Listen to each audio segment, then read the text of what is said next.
ఒకప్పుడు ఉజ్జయిని అనే మహానగరాన్ని విక్రమార్కుడనే ఒక ధర్మరాజు పరిపాలించేవాడు. అతనికి ధైర్యం చాలా ఎక్కువ. ఇంకా చెప్పాలంటే ధర్మానికి, న్యాయానికి ప్రతీక కూడా.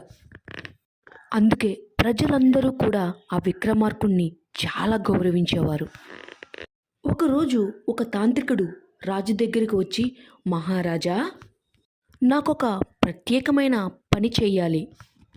ప్రతిరోజు శ్మశానానికి వెళ్ళి ఒక చెట్టుపై వేలాడుతున్న శవాన్ని తీసుకురావాలి అని అడిగాడు. ధర్మం కోసం ఏ పనునైనా చేయగలనని భావించి విక్రమార్కుడు దానికి ఒప్పుకున్నాడు. ఆ చెట్టుపై వేలాడుతున్న శవంలో బేతాళుడనే తెలివైన ఆత్మ నివసించేది. రాజు శ్మశానానికి వెళ్ళి అక్కడ చెట్టుపై ఉన్న ఆత్మని భుజంపై వేసుకుని నడవసాగాడు. అప్పుడు ఆ బేతాళుడు రాజును చూసి నవ్వుతూ ఇలా అనసాగాడు. రాజా, నీకొక కథ చెప్తాను.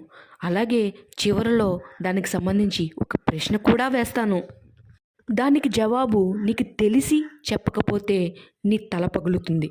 లేదా చెప్పినా కూడా నేను మళ్ళీ తిరిగి చెట్టుపైకి వెళ్ళిపోతాను.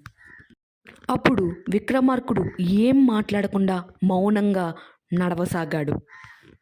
నెక్స్ట్ పార్ట్లో మళ్ళీ మీ ముందుకు వస్తాను. ఇలాంటి ఎన్నో స్టోరీస్ కోసం మన ఛానల్ని సబ్స్క్రైబ్ చేయండి ప్లీజ్.